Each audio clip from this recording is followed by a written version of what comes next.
Salam sejahtera, terima kasih karena bersama dengan saya di Nazilin Unity Channel. Ada yang kata dengan laporan ini, mereka kata, PAS ni dah tak tahu malu sangatkah, kata netizen. Ada juga netizen yang menggunakan pepatah, hidung tak mancung, pipi tersorong-sorong. Ini apabila Ketua Mursyidul Ampas tiba-tiba pula seakan-akan lupa diri dan seakan-akan macam dia pula hebat.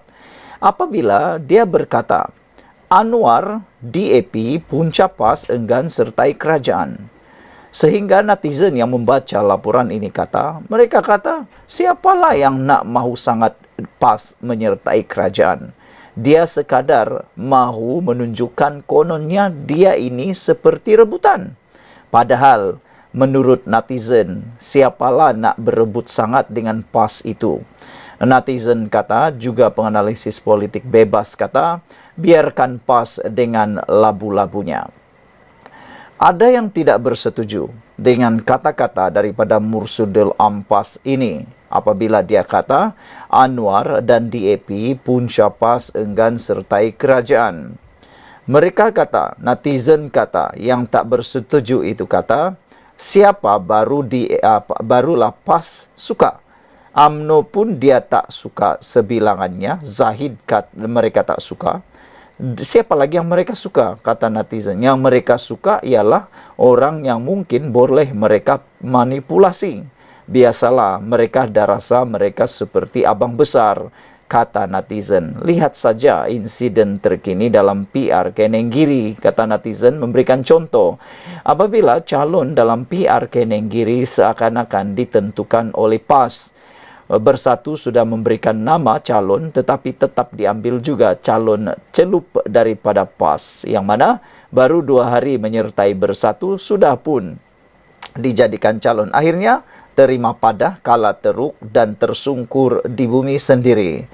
Anwar bukan punca PAS, DAP juga bukan punca PAS, enggan sertai kerajaan sebenar-benarnya.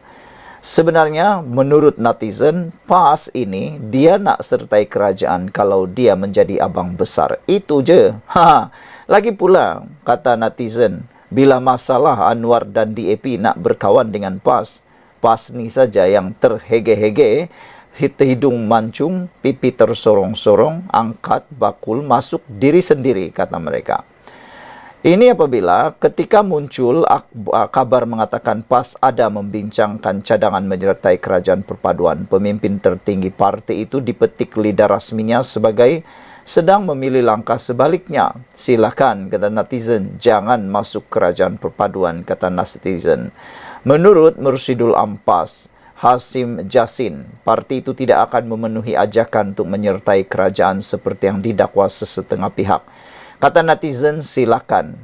Tiada yang mahu menjemput PAS dalam kerajaan, kata mereka. Alasan Hasim kerana di dalam kerajaan sekarang ada Anwar Ibrahim dan DAP, yaitu pihak yang pernah menjadi rakan kerjasama PAS sebelum ini. PAS tidak akan memenuhi ajakan pihak-pihak tertentu termasuk daripada UMNO untuk bersama dan saudara sekalian, apa pula pendapat anda tentang kononnya PAS ini mahu dijemput? Pada pendapat beberapa netizen dan juga di ruangan komen, mereka kata tak perlulah PAS masuk dalam kerajaan. Itulah mungkin tindakan mereka berminat sangat nak masuk kerajaan apabila mereka sudah pernah merasai betapa nikmatnya bersama masuk dalam pemimpin kerajaan. Ramai juga netizen yang mereka kata tak perlulah jemput PAS ini kerana mereka sudah terbukti, kata netizen, telah terbukti PAS ini tidak mampu melakukan banyak pekerjaan, tidak mampu membuat kemajuan. Lihat saja semasa mereka berkuasa selama beberapa bulan dahulu bersama Perikatan Nasional.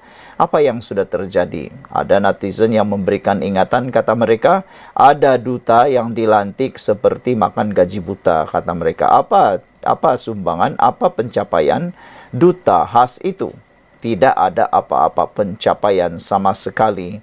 Hanya seperti makan gaji buta, kata netizen. Saudara-saudara sekalian, apabila Mursyidul Ampas itu berkata, yaitu Hasim Jasin kata, mereka belum ada lagi rancangan untuk masuk dalam kerajaan. Netizen kata itulah yang terbaik. Biarkan Anda terus jadi pembangkang, dan kalau ada rezeki mungkin menang pilihan raya, barulah bentuk kerajaan sendiri. Tidak perlu terhege-hege nak sebut Anwar Ibrahim, nak sebut DAP, kononnya mereka lah yang terpaling bagus. Padahal sekarang ini tiada sudah parti politik yang terpaling bagus. Semua parti politik ada saja yang terpalit dengan beberapa isu penyalahgunaan kuasa, kes rasuah, penyelewengan dan sebagainya. Termasuklah parti PAS sendiri yang kini mula terpalit dengan beberapa isu dan kes. Sekian dulu, jangan lupa tinggalkan komen Anda. Salam sejahtera, terima kasih karena bersama dengan saya di Nazilin Unity Channel. Persoalan paling besar untuk Muhyiddin dan kerajaan PN yang gagal dalam masa 22 bulan dahulu ialah kenapa semasa Muhyiddin Yassin, semasa Perikatan Nasional berkuasa, mereka tidak menghapuskan akta hasutan yang kini cuba dispin oleh Perikatan Nasional selepas Muhyiddin terkena akta hasutan itu sendiri. Dalam kenyataan-kenyataan akbar kemarin dan juga kenyataan-kenyataan pemimpin-pemimpin Perikatan Nasional, ada yang cuba mempersoalkan. Ada yang mengatakan Pakatan Harapan Kerajaan Madani Anwar Ibrahim sebagai hipokrit. Karena kata mereka dulu kerajaan ataupun dulu Pakatan Harapan menentang habis-habisan akta hasutan. Tetapi mereka perlu tahu, yang mengenakan akta hasutan itu bukan Anwar Ibrahim, tapi mahkamah. Dan siasatan terhadap Muhyiddin bukan karena kerajaan buat laporan, tapi Istana Pahang sendiri yang telah membuat laporan polis. Itulah sebabnya Muhyiddin terkena akta hasutan. Tak apalah, yang itu ceritanya mudah difahami. Yang ini lebih mudah difahami. Kalau betul Perikatan Nasional pun tak hipokrit, tak suka dengan akta hasutan, kenapa waktu mereka berkuasa dahulu, kalau mereka kata kenapa kerajaan perpaduan sekarang tidak hapuskan saja akta hasutan, tanya balik diri sendiri. Waktu Muhyiddin dan Perikatan Nasional berkuasa menjadi kerajaan, kenapa pula mereka tidak menghapuskan akta hasutan? Nak suruh orang hapuskan, kenapa sendiri tak buat? Itu persoalan yang perlu dijawab oleh Hamzah Zainuddin. Ahli Majlis Kerja Tertinggi UMNO, Datuk Dr. Muhammad Puad Zarkasi, mempersoalkan pemimpin bersatu. Mengapa mereka sepanjang menjadi kerajaan 17 bulan tidak pernah menghapuskan akta hasutan?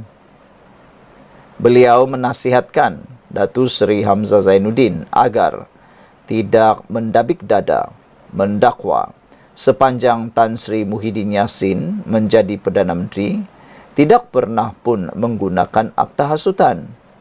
Beliau berkata, hendak 1000 daya, tidak hendak 1000 dali. Kerana 17 bulan itu sudah cukup untuk menghapuskan akta tersebut. Tidak payah dabik dada Muhyiddin tak guna akta hasutan. Muhyiddin jadi Perdana Menteri 17 bulan.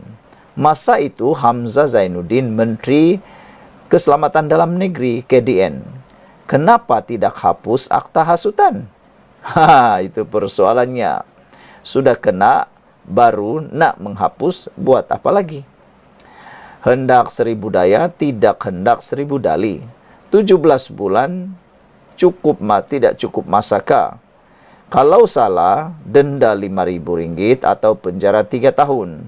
Bukan 200 juta ringgit, katanya dalam satu hantaran di Facebook hari ini. Terdahulu, Majlis Pimpinan Tertinggi MPT Bersatu menyifatkan pendakwaan terhadap presiden mereka sebagai bermotif politik, terpilih dan berniat jahat. Aduh, yang ini memang ramai netizen yang tidak bersetuju. Pendakwaan terhadap Muhyiddin Yassin bukanlah terpilih, bukanlah bermotif politik, tidak juga bernifat jahat. Itu semua kerana ucapan Muhyiddin Yassin sendiri, yang mana dibuat laporan polis oleh pihak Istana Pahang. Itu yang perlu difahami. Bersatu melabel Perdana Menteri serta pemimpin Pakatan Harapan sebagai hipokrasi kerana dahulunya lantang menentang Akta Hasutan 1948 dan berjanji untuk menghapuskan akta yang dikatakan undang-undang zalim dalam manifesto PH sekiranya membentuk kerajaan selepas PRU ke-15. Ironinya, setelah menjadi kerajaan, mereka telah menggunakan Akta Hasutan 1948 berulang kali secara zalim untuk menekan dan menindas lawan politik, kata Hamzah Zainuddin. Susulan itu, Hamzah dibidas oleh Puad yang mempersoal mengapa Perikatan Nasional juga tidak buat perkara sama dengan memansuhkan akta tersebut ketika berkuasa. Puad juga berkata yang zalim adalah Muhyiddin kerana menyentuh kewibawaan yang di Pertuan Agong yang dianggapnya sebagai sangat menghasut. Hamzah Zainuddin dan Dr. Marzuki tuduh kerajaan zalim kerana guna akta hasutan mendakwa Muhyiddin. Zalim jangan dilihat dari segi akta. Zalim harus dilihat kepada fitnah dan pembohongan yang dia lakukan terhadap yang di Pertuan Agong 16. Dia bohong pasal 115 ahli parlimen, amat menghasut, kata beliau. Sekian dulu untuk kali ini. Jangan lupa tinggalkan komen Anda, tekan butang subscribe.